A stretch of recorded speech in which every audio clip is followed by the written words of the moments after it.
Assalamualaikum. Salam literasi. Kembali di ngobrol sendiri. Biasanya sih semangatnya puisi itu nutrisi, tapi sekarang pokoknya segmennya ngobrol sendiri. Ini siang hari Bekasi hujan dan saya berkendara sendiri. Kayaknya sayang kalau nggak bikin konten. Saya itu sedang tertarik betul dengan keajaiban sabar dan syukur. Jadi kan katanya begitu menakjubkannya orang beriman itu adalah ketika dia mendapatkan ujian dia sabar, dan ketika dia mendapatkan kenikmatan dia bersyukur gitu. Jadi kekuatan sabar dan syukur. Seperti biasa ketika ada sikap positif gitu ya.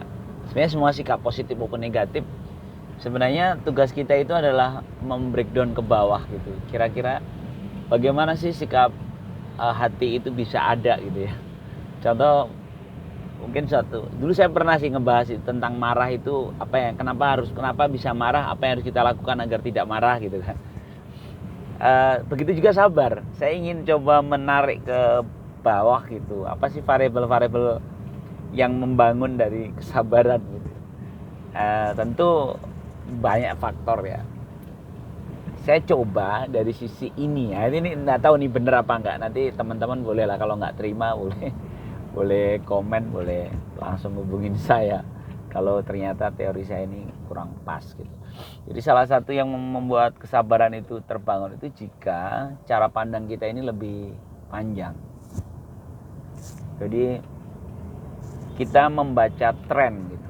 Trennya semakin panjang itu akan semakin baik. Membaca pola gitu. Polanya itu semakin panjang semakin baik. Makanya ada istilah orang yang mudah marah itu pendek pikirnya gitu kan. Karena kan dia sebenarnya ininya pendek sehingga dia gampang tersulut kan. Ketika dia panjang, ya contoh misalnya gini, seorang menyebalkan sekali, tapi kalau dipikir-pikir siapa tahu dia besok menjadi baik misalnya begitu kan. Atau di jalan ada yang ngebut motong jalanan dan kita ngelihat, oh jangan-jangan orang ini sedang buru-buru mengantarkan anggota keluarganya sakit misalnya. Semakin panjang kita semakin memaklumi, ya nggak sih? Jadi kalau kita mau breakdown apa sih yang bisa membuat kita sabar, kayaknya itu. Jadi kita panjangin cara berpikir kita, kayaknya akan nyaman. Ini sebenarnya terpantik ya.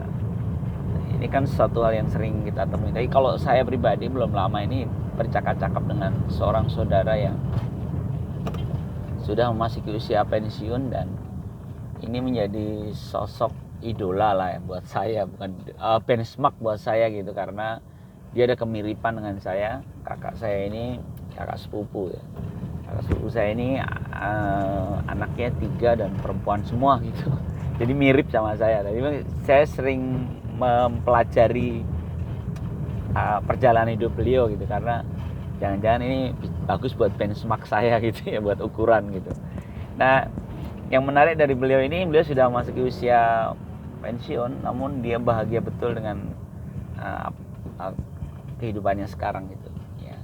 Dia bahagia dan nyaman gitu. Nyaman, dia bisa berkumpul dengan anak cucunya ya, sering bermain-main dengan cucunya, dan pokoknya segala hal-hal ideal di usia lanjut itu dia sudah ada gitu. Dan ketika saya iseng-iseng ngobrol-ngobrol tanda petik mewawancarai tips-tipsnya gitu ya, ternyata dia seorang yang let it flow aja, hanya mengalir saja gitu.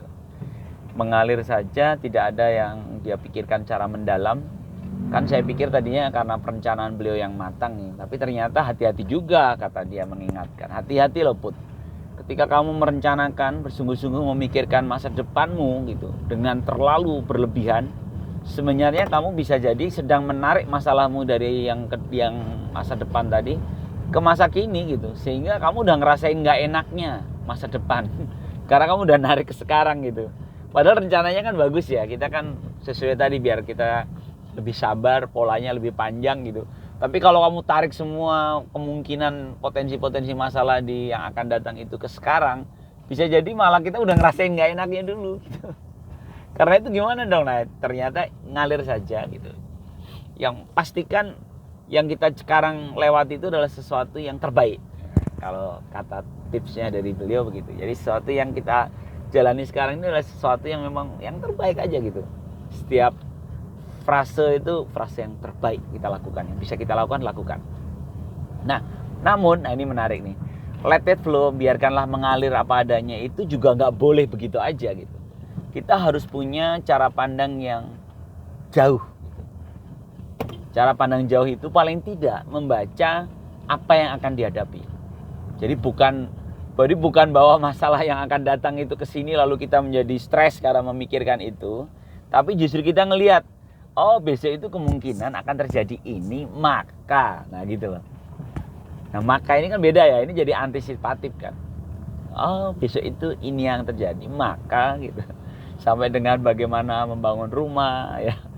Membangun rumah, posisi rumah masa tua seperti apa, kira-kira kita butuh berapa kamar di rumah kita, bagaimana dengan anak kita, gue punya anak berapa, dan kira-kira anak kita itu nanti kalau misalnya dia sudah berkeluarga dan dia nyaman nggak mengunjungi saya sebagai orang tuanya misalnya gitu kan.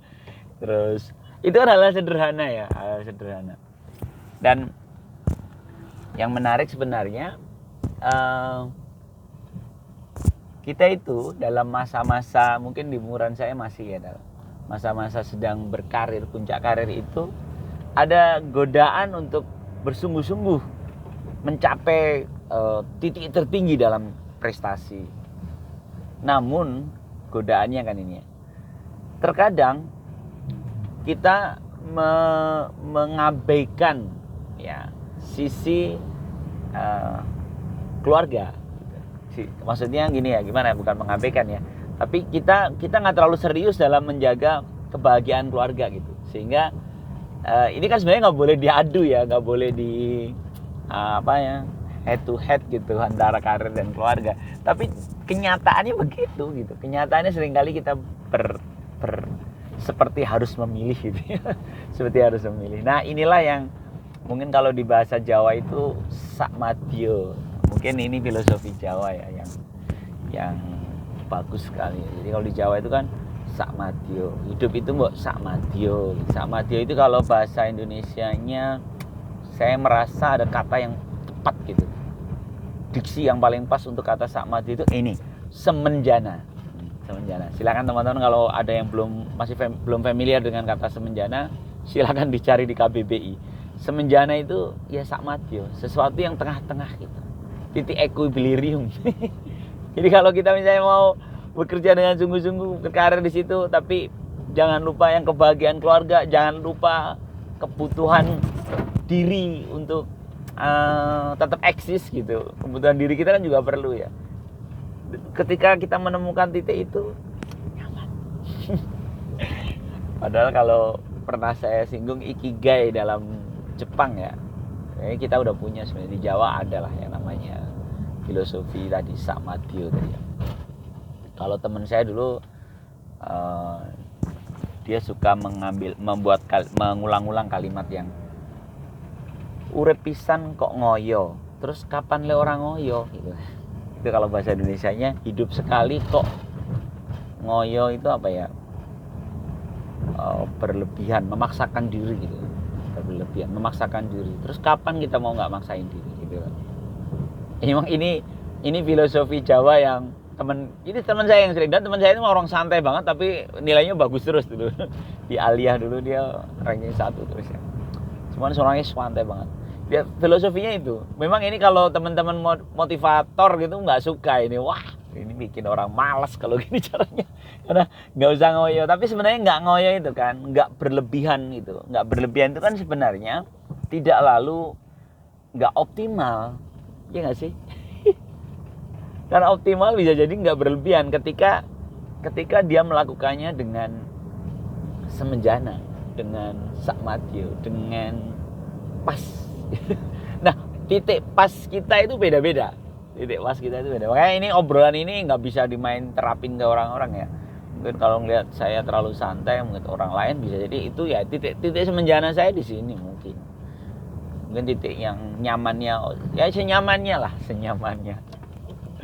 Cuman ya ada percakapan yang menarik ini dari kakak kemarin tuh waktu kita ngobrol malam di silaturahim di rumah beliau. Dia cerita ada temennya yang sampai mengatakan bahwa aduh aku tuh pengen sebenarnya kayak capaian yang engkau capai sekarang, tapi kan belum nyampe. Nah, kata temennya begitu. Ada kata belum nyampe gitu. Jadi dia sedang mengejar yang ingin dikejar oleh temennya gitu. Tapi saya belum nyampe. Ini kan sebenarnya agak ironi ya. Jangan-jangan kata sampai gitu, belum sampai itu adalah setan dalam diri kita yang membuat tenggat gitu, membuat batas sendiri gitu. Nah, ini nanti obrolan ini akan nyambung ke satu sifat positif lagi yang tadi saya menyampaikan di awal bahwa saya sedang tertarik ngebahas sabar dan syukur. Kalau tadi syukur dengan pola pikir yang panjang, sabar dengan pola pikir yang panjang agar kita punya kemampuan energi untuk bersabar. Sementara syukur ada di sinilah nih syukur. Syukur itu sebenarnya bagaimana kita menetapkan kata sampai dengan tepat. Karena kalau salah, kita selalu berpikir kita belum sampai, sehingga kita lupa bersyukur. Kita seolah-olah sedang menuju ke suatu tempat dan kita kejar-kejar itu gitu. Contohnya tadi itu ketika ada temen kakak itu yang bilang, aku tuh kan pengen kayak kamu, tapi kan belum nyampe gitu. Ya kalau gitu caranya dia kan sedang mengejar sesuatu yang udah ada di titik poin yang temennya itu. Padahal jangan-jangan titiknya itu beda gitu. Jangan titiknya beda. Ketika kita pakai ukuran orang lain kita ngejar. Padahal ternyata titiknya itu memang masing-masing itu beda-beda. Nggak tahu ya, tapi saya teringat kalau kata syukur itu di acara pernah satu monolog dalam acara teatrikal di kantor. Saya mendapatkan peran menjadi seorang tokoh dan saya bermonolog di saat itu dengan satu tema jangan menunggu bahagia baru bersyukur. Sesungguhnya kamu bersyukur aja, kamu pasti bahagia. Itu di tagline-nya begitu, tagline monolog saya saat itu. Dan saya merasa itu kalimat yang indah, kalimat yang indah. Jadi ternyata bersyukur itu bagian dari pintu mencapai kebahagiaan. Ya, gitu deh. Sudah 12 menit. Ya. Ngobrol tentang sabar dan syukur aja udah 12 menit. Saya sedang di perjalanan. Semoga bermanfaat. Salam literasi. Assalamualaikum warahmatullahi wabarakatuh.